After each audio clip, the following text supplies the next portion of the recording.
बिस्मिल्लाहिर्रहमानिर्रहीम। कल हमने जहाँ पे ख़त्म किया था सर मेरी वो सेक्स लिंकेज थी, और सेक्स लिंकेज में हीमोफिलिया ए और हीमोफिलिया बी का नाम आया था, और ये बात हुई थी कि वो एक्स क्रोमोसोम पे जीन है। ये उसकी तस्वीर है, गौर कीजिए। ये ह्यूमन एक्स क्रोमोसोम का जेनेटिक मैप दिखाया गया है। इसमें सिर्फ चंद एक जीन दिखाई गई हैं।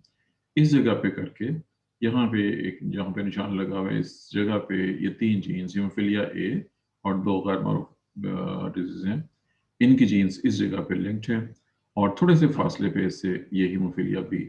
इसका मतलब है कि दोनों एक्स क्रोमोसोम पे हैं, लेकिन दो डिफरेंट जीन्स हैं। और जो तीसरी थी, इफ यू रिमेंबर, हीमोफिलिया सी का कल जिक्र हुआ था, उसकी जीन एक्स क्रोमोसोम पे नहीं है, बल्कि वो ऑटोसोम यानी जो आम क्रोमोसोम है उनके ऊपर है। यही वजह है कि जैसा कि हम कल बात कर चुके हैं कि ये जो सेक्स लिंक्ड जीन्स हैं वो नाना से नवासे में मुंतकिल होती हैं इसकी कैरियर बेटी के जरिए, जबकि ऑटोसोमल जीन में ऐसा नहीं होता। ये हमारा टॉपिक उसी हद तक मुकम्मल हो गया। हम वापस जा रहे हैं अगले टॉपिक की तरफ। हमारा अगला टॉपिक इस पेज से शुरू हो रहा है। कहाँ से शुरू हो रहा है? यहाँ से शुरू हो रहा है। आप ये समझिए कि हमारा आज का मेन टॉपिक ये है। यहाँ पे ये एफएससी की बुक से लिया गया है। इसमें बेसिक सारी बहुत अच्छी हैं, ठीक है, लेकिन डिटेल्स कदरे काम है। इसकी डिटेल्स कारवान से मिल सकती हैं, और कारवान ज़ाहिर है कि आपको मिल सकती है, अवेलेबल है। Genetics of colour blindness. Colour blindness के नाम से किस हद तक आप वाकिफ हैं, ये आप बता सकते हैं, क्योंकि एफएससी में आपने पढ़ा हुआ है। डू यू रिमेंबर और नॉट? किस हद तक जानते हैं आप कलर ब्लाइंडनेस को? कौन बताएगा जी? इस नाम से वाकिफ है कि नहीं, पहले ये बता दें। सिर्फ आप समझते हैं? जी जी सर वाकिफ है। सिर्फ नाम की हद सर तक? किसी कलर में मतलब फर्क नहीं कर पाते, जो कलर ब्लाइंड लोग हैं डिफरेंशिएट नहीं कर पाते। कुछ लोग हैं जो दो डिफरेंट कलर्स में किसी खास कलर को, एक कलर को या इससे ज्यादा कलर को नहीं पहचान सकते प्रॉपर, या उनको नजर नहीं आता क्लियर कि ये कौन सा कलर है, वो कलर ब्लाइंड है। डिटेल्स इसकी आगे आ रही हैं। कलर ब्लाइंडनेस की भी टाइप्स है, इसके जिक्र अभी नीचे आने लगा है। और कलर ब्लाइंडनेस का ताल्लुक ज़ाहिर है कि जेनेटिक डिजीज है, जीन्स के साथ है, जीन की खराबी के साथ है, खराबी मीन के म्यूटेशन जीन। और इसके जो कि टाइप बहुत सी हैं, इसलिए इसको जरा गौर से और डिटेल से पढ़ना पड़ेगा। कलर ब्लाइंडनेस की दो टाइप्स, जिनका नाम है रेड कलर ब्लाइंडनेस और ग्रीन कलर ब्लाइंडनेस। इसकी जीन एक्स क्रोमोसोम पर है, जबकि ब्लू कलर ब्लाइंडनेस की जो जीन है वो ऑटोसोम नंबर 7 पर मौजूद है। याद रखना है, सेक्स क्रोमोसोम एक्स है जिसके ऊपर जीन है ग्रीन और रेड ब्लाइंडनेस की, जबकि जो ब्लू कलर ब्लाइंडनेस है उसकी जीन ऑटोसोम नंबर 7 यानी क्रोमोसोम नंबर 7 कह लीजिए, उसके ऊपर मौजूद है। मैं ये बेसिक इन्फॉर्मेशन थी।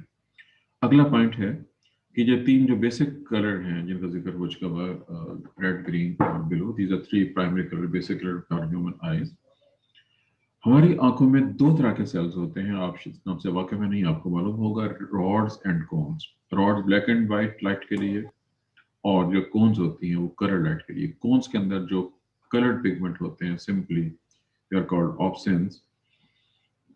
और जो एक नॉर्मल पर्सन है उसमें 3 तरह की कोन्स होती हैं, वो तीनों बेसिक कलर्स यानी रेड, ग्रीन और ब्लू को और इनके कॉम्बिनेशन को प्रॉपर तरीके से पहचान सकते हैं। एक बंदा जिसमें तीनों कलर्स को देखने की चाहिए तो वो कहलाएगा ट्राइक्रोमेट। ट्राई 3, क्रोम कलर, यानी वो तीनों बेसिक कलर को पहचान। अगर एक बंदा 2 कलर्स को देख सकता हो, एक को ना देख सकता हो, तो वो डाइक्रोमेट कहलाएगा। अगर एक बंदा सिर्फ एक कलर को देख सकता हो तो वो मोनोक्रोमेट कहलाएगा। लेकिन ये तो आम लफ्ज से देखने के लिहाज से, जो डिजीज के लिहाज से नाम है वो यहाँ से शुरू हो रहा है। पहला पार्ट डिजीज का नाम है जी प्रोटानोपिया। अगर एक पर्सन रेड कलर को प्रॉपर नहीं देख सकता या बिल्कुल नहीं देख सकता तो वो डिजीज कहलाएगी प्रोटानोपिया, रेड ब्लाइंडनेस, यानी उसको रेड कलर नजर नहीं आ रहा। सेकेंड डिजीज का नाम है ड्यूटेरोनोपिया, एक ऐसा बंदा जो ग्रीन कलर को नहीं देख सकते। और थर्ड टाइप है ट्राइटानोपिया, वो बंदा जो ब्लू कलर को नहीं देख सकता, यानी ब्लू ब्लाइंडनेस। ये 3 बेसिक सेपरेट टाइप्स। पहला पार्ट, इसमें जो पहली 2 हैं रेड और ग्रीन, उनका ताल्लुक सेक्स यानी एक्स क्रोमोसोम के साथ है, और जो लास्ट वन है ये ऑटोसोम क्रोमोसोम नंबर 7 के ऊपर। ये बेसिक डिफरेंस।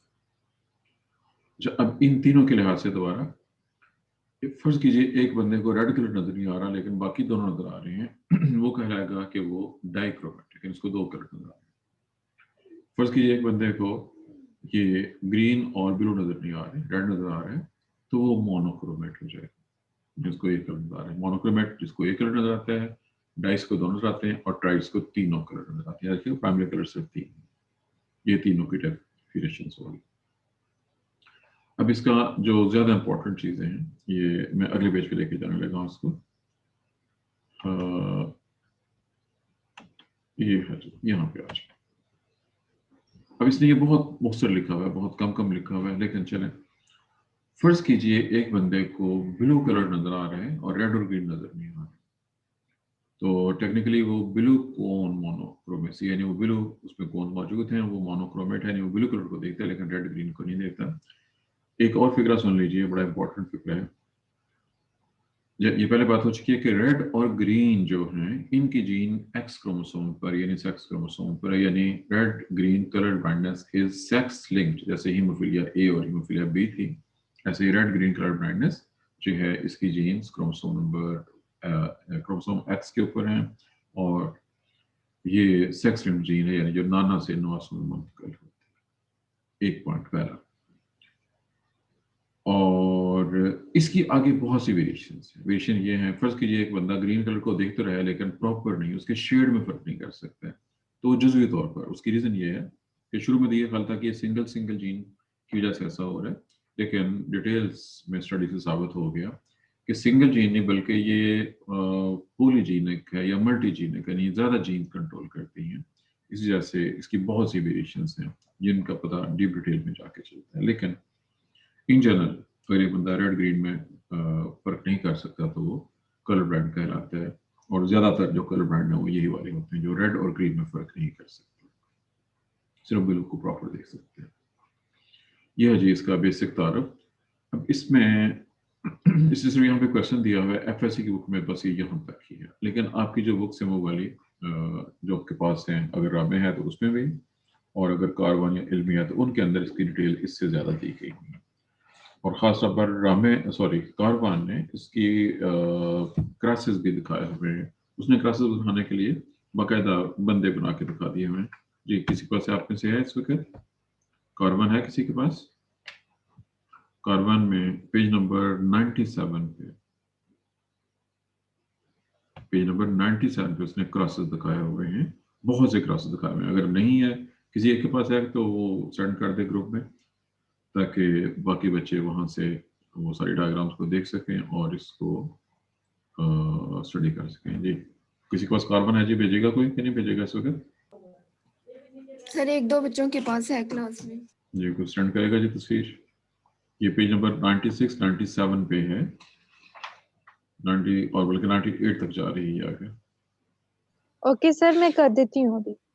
चलें ठीक है।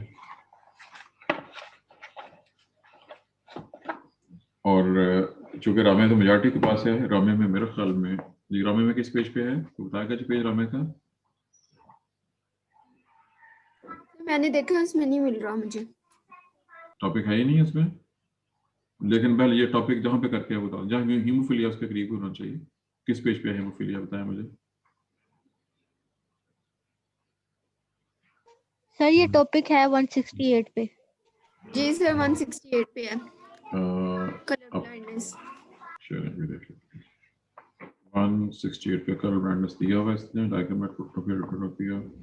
इसने सिंपल क्रॉस ही बनाया हुआ है रामे ने, सिंपल क्रॉस, और उसके साथ उसने जो लफ्ज मैंने अभी बुक्स में किए थे, प्रोटानोमेली और ड्यूटानोमेली और ट्राइटोनोमेली, इसको उसने एक्सप्लेन किया हुआ। यहाँ से किया जा सकता है ये वाला टॉपिक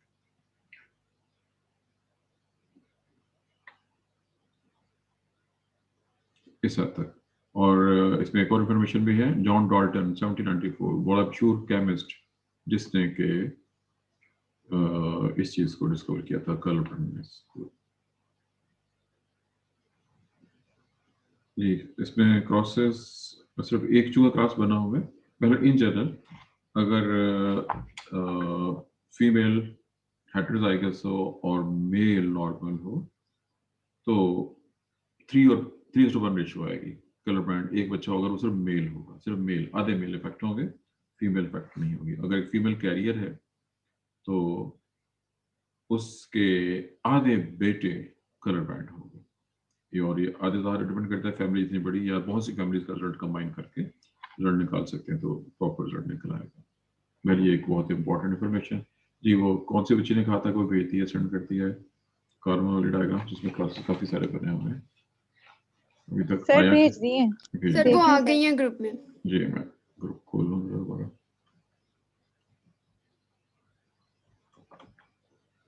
जी ये आपने पूरा पेज है तकरीबन, चलिए इसको मैं बड़ा कर लेता हूँ। चलिए ये है जी कार्बन ने चूंकि कलर ब्रांड्स की बहुत सी तस्वीरें दी हुई हैं, इसके क्लासेस बहुत से दिखाए हुए हैं, और ये देखने ये किसने जीनोटाइप वगैरह दी हुई है साथ के नहीं, ये लिखी हुई है, you have to look at here, यहाँ से शो करना है। ये फीमेल और मेल दिखाए गए हैं, चूंकि वो बालों से आप उनको पहचान लेंगे मेल कौन है फीमेल कौन है, शुबह से भी अंदाजा हो रहा है देखते हुए। फीमेल कैपिटल सी एक नॉर्मल फीमेल की शादी एक ऐसे मेल से हुई जो कलर ब्लाइंड है। इसको बहुत गौर से देखना है, इसने स्मॉल सी वाई लिखा हुआ है। अब आसान ज़बान में यूँ समझिए, इसने एक्स क्रोमोसोम शो नहीं किया हुआ, अंडरस्टूड है कि जो कैपिटल सी या स्मॉल सी जीन है वो एक्स क्रोमोसोम पे है, वाई क्रोमोसोम पे कोई जीन नहीं होती। अच्छा, अब आपने नोट किया होगा कि मुख्तलिफ ऑथर, ज़ाहिर कार्बन ने खुद लिखा कहीं से नोट किया है, मुख्तलिफ ऑथर्स चीज़ों को मुख्तलिफ तरीके से बयान कर सकते हैं। ये चीज़ें में रखनी है। मैंने इसलिए कहा था कि अगर आपके पास एक से ज़्यादा बुक्स हों तो आपका विजन ज़्यादा ब्रॉड हो जाता है, आपको ज़्यादा चीज़ें क्लियर हो जाती हैं। अब अदर ऑथर्स ने X capital C, X small C, Y लिखने के मुख्तलिफ मेथड हो सकते हैं। बहरहाल इनकी शादी हुई, इनका रिजल्ट देखिए, इनके दो बच्चे दिखाए गए हैं, एक बेटा और एक बेटी। या देखिए कि ये दोनों जो कि पेरेंट्स हैं इनके, ये और ये इनके बच्चे हैं, ये इनकी बेटी है, और सॉरी ये वो वाक्य होगा जी, और ये इनका बेटा है। इसकी बेटी की शादी, बेटी कैरियर है देखिए कैपिटल सी स्मॉल सी, चूंकि इसने एक स्मॉल सी जीन अपने फादर से ली है और एक कैपिटल सी जीन इसने मदर से ली थी। इसकी शादी एक नॉर्मल मेल से है। अब इनके भी चार बच्चे शो किए गए हैं, जिसमें दो बेटे और दो बेटी दिखाए गए हैं रेशियो को बराबर रखने के लिए, और टोटल चार में से सिर्फ एक और वो बेटा है जो कलर ब्लाइंड। दोबारा देखिए, पहली बेटी नॉर्मल है होमोजाइगस कैपिटल सी, एक बेटी कैरियर है, देखने में ये भी नॉर्मल होगी, यानी कि इसको हाइट बिल्कुल ठीक होगी, कलर नजर आएगा कैपिटल स्मॉल सी, लेकिन इसके बच्चों में बीमारी जाएगी आगे। एक बेटा भी नॉर्मल है, दो में से एक आधे, टोटल चार में से तीन का मतलब हो गया 3/4 नॉर्मल और 1/4 डिजीज। 1/4 में चार में से एक, 3:1 रेशो सेग्रीगेशन की जो रेशो होती है मशहूर मारूफ है। और चूंकि ये डिजीज सेक्स लिंक्ड है इसलिए सिर्फ मेल इफेक्ट हुए हैं, फीमेल इफेक्ट नहीं हुई है। 3:1 रेशो इस रेफरेंस से है, और सारे फीमेल नॉर्मल हैं और आधे मेल को हम देख रहे हैं कलर ब्लाइंड। ये बेटा उसका जो है, चूंकि इसने अपनी कैपिटल सी जीन मदर से ली है इसलिए ये नॉर्मल है। अब आगे जाएं, इसने एक और क्लास दिखाया हुआ है, देखें किसकी शादी कराई है इसने। ये कैरियर फीमेल है। अब फर्ज कर लें कि ये वाली फीमेल है, suppose this is carrier female, it is capital C small C, इसकी शादी एक कलर ब्लाइंड मेल से हुई। दोबारा गौर कीजिए, ये फीमेल थी, इसकी शादी एक कलर ब्लाइंड मेल से हो गई है। ये होमोजाइगस है, सॉरी ये हेटेरोजाइगस है, कैरियर है, और ये हेमीजाइगस है, पहले बात हो चुकी। अब यहाँ पे रिजल्ट जरा डिफरेंट हो गए। पहली बेटी कैपिटल सी स्मॉल सी नॉर्मल और कैरियर है, बेटा कैपिटल सी वाई नॉर्मल है, दूसरी बेटी स्मॉल सी ये भी कलर ब्लाइंड है, और स्मॉल सी वाई बेटा ये भी कलर ब्लाइंड है। अब चूंकि इसमें बाप कलर ब्लाइंड था और माँ कैरियर थी, इनके आधे बच्चे अफेक्टेड हैं, आधे नॉर्मल हैं। जो अफेक्टेड हैं उनमें आधे मेल हैं आधे फीमेल। मेल इसलिए एक मेल जो है ये वाला, इसने ये स्मॉल सी जीन ली है, दूसरे मेल ने कैपिटल सी जीन ली है, इसलिए ये नॉर्मल हो गया और ये अब नॉर्मल हो गया। जबकि इस फीमेल ने फादर से स्मॉल सी जीन ली है, मदर से स्मॉल सी ली है, ये कलर ब्लाइंड हो गई है। जबकि इसने कैपिटल सी जीन अपने फादर से ली है, स्मॉल सी मदर से ली है, ये कैरियर है लेकिन नॉर्मल है। ये हमारे तीन क्रॉसेस हो गए। आखिरी क्रॉस देखिए, ये एक फीमेल कलर ब्लाइंड है, जैसे कि यहाँ पैदा हुई है, फर्ज कीजिए ये, इसकी शादी एक नॉर्मल बंदे से हुई है। इसका रिजल्ट देखिए, इसकी बेटी कैरियर और बेटा कलर ब्लाइंड। अब ये अगर फर्ज कर लें कि हमने ये फीमेल ये वाली ली है यहाँ पे, तो फॉलो करें। इस लड़के ने अपनी अम्मी से जीन ली, इसकी अम्मी ने ये जीन, अब इसमें दोनों पॉसिबिलिटीज हैं, यहाँ से भी हो सकती है, यहाँ से भी ली है, ये इधर से भी आई है, इधर से भी आई है, यानी नाना और नवासी दोनों से आने वाली। इनमें से कौन सी जीन होगी ये हम कन्फर्म नहीं कर सकते हैं कि इस बच्चे में कौन सी जीन गई है, क्योंकि जीन मिक्सअप हो जाती हैं रैंडम स्टार्टमेंट के दौरान। बहरहाल ये नाना या नानी से आई है और प्रोटीन हम ये कहते हैं कि इसने अपने नाने से जीन ली है। अगर हम ये फर्ज कर लें कि ये जो ये कैरियर थी ये वाली थी, तो इनिशियली ये जीन यहाँ से चली कि इस बंदे से इस बेटी में गई है, इस बेटी से उसके इस बेटे में और इस बेटी में गई है, और ऐसे ऑनवर्ड आगे कहाँ जा रही है। पहले ये है जी कलर ब्लाइंडनेस। इसकी जीन को कैपिटल सी नॉर्मल और स्मॉल सी रिसेसिव जो कलर ब्लाइंडनेस काज करती है उसके साथ शूट किया गया है। साइंटिस्ट का नाम भी दिया हुआ है विल्सन, ईवी विल्सन 1911। ये वो पहला बंदा है जिसने इसके बारे में बहुत सी चीजें पॉइंट आउट की कि ये क्या है और किस तरह से हो रही है। जबकि कलर ब्लाइंडनेस की जो बेसिक्स थी, जो इनिशियल डिस्कवरी थी कि कलर ब्लाइंडनेस डिजीज होती है, उसमें जॉन डॉल्टन का नाम भी मौजूद है। ये है जी ऑल अबाउट कलर ब्लाइंडनेस, जो कि क्रॉस की शक्ल में कार्बन के अंदर दी गई हुई है। बाकी पैटर्न सेम जैसे पहले बात हो चुकी है, हमने तमाम प्रोसेस को आपके सामने एक्सप्लेन कर दिया है। वाई क्रोमोसोम पे जीन मौजूद नहीं होती, और आप तस्वीर में देख सकते हैं इस पूरे प्रोसेस में मेल ज्यादा अफेक्टेड है। ये मेल अफेक्टेड है, ये मेल अफेक्टेड है, तो ये मेल अफेक्टेड है 3, और उसके बाद ये अफेक्टेड है 4, और जैसे यहाँ पे इस पूरे पेज पे 5 मेल जो है अफेक्टेड हैं, और फीमेल में से सिर्फ यहाँ पे एक ये फीमेल है जो अफेक्टेड शो की गई। और ये सेम अगर मैं शुमार कर लें कि इसकी शादी की आगे दिखाई हुई है, तो ये एक ही फीमेल। इसका मतलब है कि फीमेल में होने के चांसेस बहुत कम और मेल में होने के चांसेस बहुत ज्यादा। जी, कलर ब्लाइंडनेस क्रॉसेस की हद तक मुकम्मल हो गई है, और इसका जो रिटर्न था वो जो ड्यूटेरोनोपी वाला था वगैरह वगैरह, वो हमने एफएससी वाली बुक से कर लिया था। रामे के अंदर सिर्फ उसने 3 डेफिनेशंस एक्सप्लेन की हुई हैं। ये एफएससी में सिर्फ नाम इस्तेमाल किए हैं, एक लाइन के अंदर लफ्ज है जी पेज नंबर 161 पे इसने प्रोटानोवैली, ड्यूटेरोनोवैली और ट्राइटोनोवैली इसने नामों में कुछ गड़बड़ की हुई है। बहरहाल चाहें, प्रोटानोवैली का मतलब है कि एक बंदा उसमें रेड जीन के लिहाज से वीकनेस है, यानी वो रेड कलर को प्रॉपर उसके शेड में प्रॉपर फर्क नहीं कर सकता है। ऐसे ही ड्यूटेरोनोवैली जिसमें ग्रीन वेवलेंथ के लिहाज से प्रॉब्लम है, वो उसके शेड्स को प्रॉपर डिफरेंशिएट नहीं करता। और जो लास्ट वन है ट्राइटोनोवैली, ब्लू, इसने ब्लू और येलो ब्लाइंडनेस लिखा है, ये सिर्फ ब्लू ब्लाइंडनेस कहलाएगी, जो ब्लू कलर में डिफरेंशिएट नहीं करता। इसने जो परसेंटेज दी हुई है रामे ने, उसने एक को 1% और एक को 6% का है मेल पॉपुलेशन का, दोनों मिला के टोटल 7% इफेक्टेड होंगे। रामे की ये वर्डिंग है, लेकिन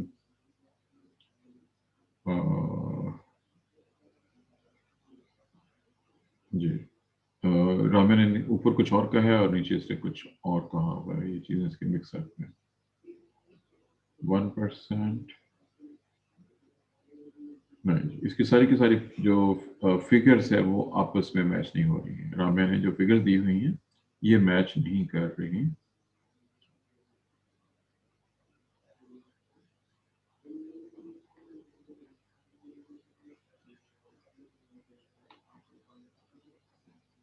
इसलिए मैं इस पे जोर नहीं दे रहा, चूंकि रामे ने जो फिगर्स दी हुई हैं वो काबिल एतबार नहीं है।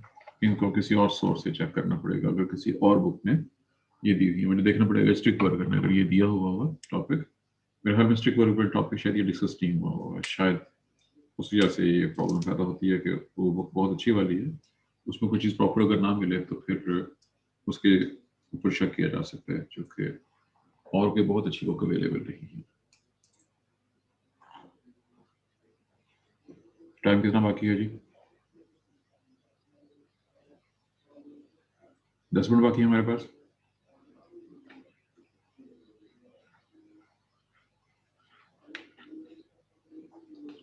Minutes left. चलिए, हमारा ये टॉपिक यहाँ तक कंप्लीट हो गया जी। कलर ब्लाइंडनेस, इसमें एक जर्नल मेरा सामने पॉइंट आ रहा है। 10 मिनट का टाइम है हमारे पास, सिर्फ 9 मिनट का टाइम। मैं एक बहुत इंपॉर्टेंट चीज डिस्कस करना चाह रहा हूँ आप लोग जो कि जेनेटिक्स पढ़ रहे हैं और आप zoologist हैं, आपने मजीद आगे जाना है, एक बहुत ही इंपॉर्टेंट पॉइंट है इसी हवाले से। यहाँ पे हमने सिर्फ जस्ट ये शो किया कि ये प्रोसेस है। याद रखिए कि अगर, क्योंकि हम कल हीमोफीलिया और आज हमने कलब्रेंट्स को स्टडी किया, अगर किसी फैमिली में कोई खतरनाक बीमारी हो, जेनेटिक बीमारी, खतरनाक जेनेटिक डिजीज हो जीन्स की खराबी से, तो उनके लिए पहली एडवाइस, पहली मेडिकल एडवाइस या मेडिकल काउंसलिंग, ये टॉपिक भी सिलेबस में शामिल है किसी और जगह पे, मेडिकल काउंसलिंग, उनके लिए पहली एडवाइस ये है कि there must be no cousin marriage.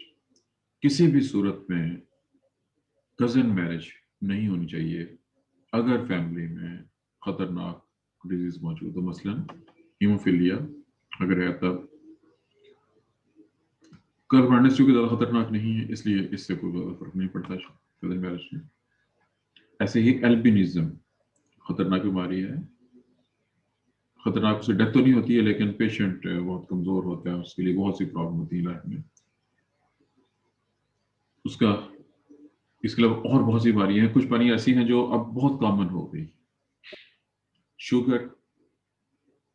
Sugar एक ऐसी डिजीज है जो बहुत कॉमन है, ब्लड प्रेशर एक ऐसी डिजीज है जो बहुत कॉमन है। ये मल्टीफैक्टोरियल है, बहुत से फैक्टर्स हैं, लेकिन अगर फैमिली के बहुत से मेंबर्स को हो तो फिर बेहतर ये है कि ऐसी फैमिलीज में भी जहाँ पे शुगर और ब्लड प्रेशर बहुत ज्यादा है उनको भी आपस में कजन मैरिज नहीं करनी चाहिए। ये जेनेटिक एडवाइस है, जेनेटिक्स के हवाले से है और बहुत इंपॉर्टेंट है। जेनेटिक काउंसलिंग सिलेबस का हिस्सा आपके यहाँ तो नहीं, चूंकि हम बॉटनी में जेनेटिक्स पढ़ रहे हैं, जोलॉजी की जेनेटिक्स के अंदर ये बहुत इंपॉर्टेंट टॉपिक भी है जी। ये एडवाइस की हद तक बात पूरी होगी जी। अब हम चल रहे हैं एक और टॉपिक की तरफ। ये टॉपिक हम इससे पहले थोड़ा सा डिस्कस कर चुके हैं। मुझे पेजेस जी ये निकालना, पेजेस हैं पहले वाले।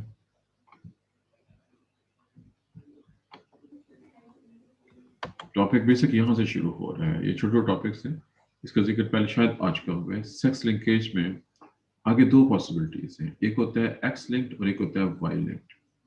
अगर कोई जीन एक्स क्रोमोसोम पे हो तो वो एक्स लिंक्ड होगी और वाई पे हो तो वो वाई लिंक्ड कहलाएगी। यहाँ पे वाई लिंक्ड का जिक्र नहीं है, आगे जाकर जिक्र आएगा। एक्स लिंक्ड में आगे फिर दो वैरायटीज हैं, एक्स लिंक्ड रिसेसिव जो हमने पढ़ ली है और एक्स लिंक्ड डोमिनेंट।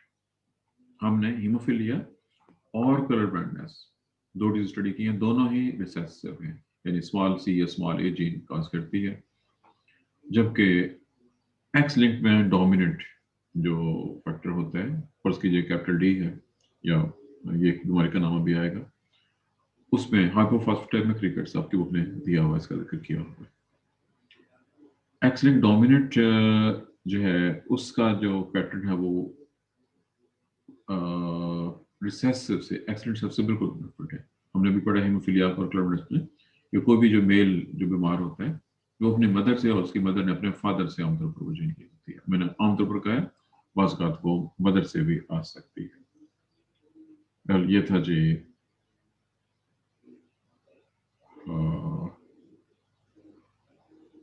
इसके हवाले से एक टॉपिक पूरा हो गया हमारा। यहाँ पे एक टॉपिक दिया हुआ है इसने, ये चूंकि जो मैंने एक और विंडो आ गया जी, ये नीचे जहाँ भी ये आपको प्लीज मूव वाला नजर आ रहा होगा, इसके नीचे एक बॉक्स है, एक्स लिंक ट्रेड्स वाला जो पॉइंट है। इंसानों के अलावा ये ट्रेड्स अदर मैमल्स मसलन mouse, rabbit, dog, sheep, horse, donkey, cattle, kangaroo और चिंपैंजी वगैरह भी मौजूद है एक्स क्रोमोसोम। और टीचर्स ने क्वेश्चन पूछा है कि क्या इससे ये अंदाजा होता है कि मैमल्स के एवोल्यूशन में, जो कि एवोल्यूशन की थ्योरी के मुताबिक सिंगल इंसेस्टर से मैमल्स बने, क्या मैमल के इंसेस्टर में जो क्रोमोसोम पे जीन मौजूद थी वो मेजॉरिटी मैमल्स के अंदर ट्रांसफर हुई हैं और वो अब तक मौजूद भी हैं। ये जस्ट एक क्वेश्चन की चलो पूछा है और जाहिर है कि उसका जवाब पॉजिटिव होगा, क्योंकि बहुत सी डिजीज ऐसी हैं जो कॉमन हैं इन मैमल्स के अंदर, जो इंडिकेट कर रहा है कि ये कॉमन इंसेस्ट्री की वजह से एक पॉसिबिलिटी हो सकती है। ये टॉपिक तो यहाँ तक तो पूरा हो गया, हम अगले पेज की तरफ जा रहे हैं। ये पेज हम पढ़ चुके हैं ऑलरेडी।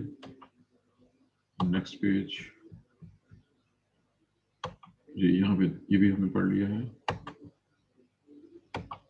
इससे अगले पेज पे जी कलर ब्लाइंडनेस तक हो गया था, ये यहाँ पे जी बिल्कुल है जी, ये है जी एक्स लिंक्ड डोमिनेंट इनहेरिटेंस। ये वो टॉपिक है जिसका जिक्र मैंने किया था। ये एफएससी की बुक में दिया हुआ है। टॉपिक छोटा सा है, इसको कर लें और इसकी क्वेश्चन भी आपने करनी है। क्वेश्चन कैसे करनी है, इसमें स्टेटमेंट दिया हुआ है। स्टेटमेंट इसका बहुत इंपॉर्टेंट है। अब ये जो कि बुक किसी स्टूडेंट ने भेजी है, इसको पढ़ के पता चलेगा आपके पास एफएससी की बुक है, आपने इसमें चेक करना है। इसने कहीं पे सवाल किया है ये वाला स्टेटमेंट कि इसमें ज्यादा मेल इफेक्टेड होते हैं। इस टॉपिक में आपकी एफएससी की बुक में इसने लिखा हुआ है, इस पेज पे या अगले पेज पे है कि एक्स लिंक्ड डोमिनेंट इनहेरिटेंस में ज्यादा मेल्स इफेक्टेड होते हैं। ये वर्डिंग आपकी एफएससी की बुक की है और ये वर्डिंग गलत है। दोबारा सुन ले मैंने क्या कहा है। एफएससी की बुक की वर्डिंग है कि जो सेक्स लिंक डोमिनेंट इनहेरिटेंस है, जिसमें डिजीज का नाम इसने दिया हुआ है हाइपोफॉस्फेटेमिक रिकेट्स और विटामिन डी डेफिशिएंसी से इसका ताल्लुक भी मौजूद है। लेकिन असल चीज है जो वर्डिंग थी बुक की वर्डिंग कि ये मेल्स में ज्यादा कॉमन है, लेकिन ये बात दुरुस्त नहीं है। तस्वीर को देखिए, चेक करें कितने मेल और कितनी फीमेल्स। ये जो कि सिर्फ क्रॉसेस हैं, को बहुत ज्यादा फर्क नहीं है। ये मेल इफेक्टेड है, इसके बच्चों में से ये वाली फीमेल इफेक्ट हुई है। उस फीमेल के आगे जो बच्चे हैं उनमें से मेल फीमेल दोनों इफेक्ट हुए हैं। यहाँ पे कम से कम 2 फीमेल इफेक्टेड आपको नजर आ रही हैं और 2 ही मेल इफेक्टेड नजर आ रहे हैं। इसका मतलब है इसमें तो कोई फर्क नहीं है मेल और फीमेल में। अगर आप बहुत से क्रॉसेस करा के देखें तो इसमें मेल और फीमेल में कोई खास फर्क महसूस नहीं होगा, लेकिन बहुत ज्यादा डिफरेंस नहीं होगा, क्योंकि उसमें बहुत वाज़ेह डिफरेंस है कलर ब्लाइंडनेस हीमोफीलिया में मेल और फीमेल के इफेक्ट होने के लिहाज से। इसमें उतना डिफरेंस नहीं होगा। दूसरा एक और इंपॉर्टेंट पॉइंट है, यहाँ पे एफएससी की बुक ने इसको कंप्लीटली डोमिनेंट शो किया है, जबकि अदर बुक्स में इसको उन्होंने इनकम्प्लीटली डोमिनेंट शो किया है। इनकम्प्लीट डोमिनेंट में जो होमोजाइगस और हेटेरोजाइगस है, फीमेल में, सिर्फ फीमेल की बात करेंगे, ये फीमेल है तो इसमें इसकी सिवियरिटी कम होगी, इसमें सिवियरिटी ज्यादा होगी, इसमें सिवियरिटी कम होगी। फीमेल में कम स्फीयर होगी, मेल में ज्यादा स्फीयर होगी। अगर हम इसको इनकम्प्लीट डोमिनेंस, लेकिन इसने इसको डोमिनेंट कहा है, इनकम्प्लीट डोमिनेंस नहीं कहा इसने। एफएससी की बुक की बात कर रहा हूँ मैंने, इतराज एफएससी की बुक पे किया है, टॉपिक पे ऐसा इतराज नहीं किया है, लेकिन अदर ऑथर्स के मुताबिक ये कंप्लीट नहीं बल्कि इनकम्प्लीटली डोमिनेंस की एग्जांपल में है। जी यहाँ पे आ जाए, ये टॉपिक भी खत्म होने वाला है और हमारा टाइम भी खत्म होने वाला है। वाई लिंक्ड इनहेरिटेंस, अगर कोई जीन वाई क्रोमोसोम पे हो तो वाई लिंक्ड इनहेरिटेंस कहलाएगी। आप लोगों ने एफएससी में पढ़ा था, यहाँ भी मौजूद है, ये आपके सामने एफएससी की बुक है। SRY जीन वाई क्रोमोसोम पे होती है, इसका पूरा नाम है sex determining region of Y chromosome. और इसका ट्रांसफर कैसे होता है, तस्वीर देखिए आपके सामने। ऊपर टॉपिक मेल है, ये मैं पॉइंटर लाता हूँ तो वो दूसरी चीज आ जाती है। इस मेल से ये जीन उसके मेल बेटे में गई, ये मेल बेटा ये बेटा दोनों बेटों में गई, उनके इसके बेटों से आगे उनके बेटों में गई। बेटा बाप और उसका बाप, हर जगह पे सिर्फ मेल इफेक्टेड है, फीमेल इफेक्टेड नहीं है। ऐसी जीन्स को हॉलैंड्रिक जीन्स भी कहते हैं, आल्सो कॉल्ड, जो वाई लिंक्ड है उन्हीं को हॉलैंड्रिक। वाई क्रोमोसोम में चूंकि जीन्स वैसे बहुत कम होती हैं। पहले ये है जी ऑल अबाउट, आगे सिर्फ 2 शॉर्ट डेफिनेशन रह गई हैं और 2 ही मिनट रह गए हैं। एक है जी सेक्स लिमिटेड ट्रेट, ऐसे ट्रेट जो किसी एक सेक्स में महदूद होते हैं, दूसरे में नहीं होते। मिसाल के तौर पर मूछें और दाढ़ी, ये 2 सेपरेट कैरेक्टर्स याद रखिएगा। मूछें अलग कैरेक्टर है, दाढ़ी अलग कैरेक्टर है। बियर्ड और मुस्टैशेस ये ह्यूमन मेल्स में पाए जाते हैं, फीमेल में नहीं होती। और ऐसे ही मेमोरी ग्लैंड्स या ब्रेस्ट की डेवलपमेंट फीमेल में, फीमेल का कैरेक्टर है, मेल्स में नहीं होता। मिल्क प्रोडक्शन फीमेल मैमल्स में होती है, मेल्स में नहीं होती। मेल्स के मेमोरी ग्लैंड्स वेस्टिजियल होते हैं। कुछ और भी डिफरेंसेस हैं, लेकिन वो इतने प्रॉब्लम नहीं होते। मेल के कंधे ज्यादा चौड़े होते हैं फीमेल के मुकाबले में, फीमेल के हिप्स ज्यादा चौड़े होते हैं मेल के मुकाबले में। फीमेल में पेल्विक आउटलेट बहुत चौड़ा होता है मेल के मुकाबले में। ये स्ट्रक्चरल डिफरेंसेस हैं, लेकिन ये इतने प्रॉब्लम नहीं, आम बंदा इनसे वाकिफ नहीं। आखिरी हेडिंग है सेक्स इन्फ्लुएंस, सिर्फ तारुफ इसका। ऐसा कैरेक्टर जो सेक्स से मुतासर होता है, इसमें एग्जाम्पल दी गई है पैटर्न बाल्डनेस, असली गंजापन जो सर के टॉप के ऊपर दरमियान से बाल गायब होते हैं, ये वो वाले गंजापन की बात हो रही है। इसमें मेल ज्यादा मुतासर होते हैं, क्योंकि मेल सेक्स हार्मोन की वजह से इसका फर्क पड़ता है। जीन प्लस सेक्स हार्मोन दोनों मिलकर फैसला करते हैं कि बंदा या बंदी गंजा होगा या नहीं। फीमेल में गंजे होने के चांस बहुत कम होते हैं और कम बाल गिरते हैं उसके। मेल में गंजे होने के चांस बहुत ज़्यादा होते हैं, क्योंकि खाली एक जीन के आने से मेल गंजा हो जाते हैं, क्योंकि उसमें टेस्टोस्टेरोन बहुत ज़्यादा होता है। फीमेल में जब तक दोनों जीन्स ना हो गंजेपन की, इसको हम स्मॉल भी कह सकते हैं, और साथ उसमें टेस्टोस्टेरोन थोड़ा सा ज़्यादा हो, तो फिर वो गंजी होती है। वो खाली सिंगल यानी हेटेरोजाइगस कंडीशन में फीमेल गंजी नहीं होती। मेल जो है हेटेरोजाइगस और कंडीशन में भी और जो सिंगल जीन के साथ भी वो गंजे होते हैं। ये आम ज़बान में ये कहते हैं कि मेल में ये अपने आप को एक्सप्रेस करती है और फीमेल में अपने आप को ये कम एक्सप्रेस करती है, क्योंकि ये बेस करती है, डिपेंड करती है साथ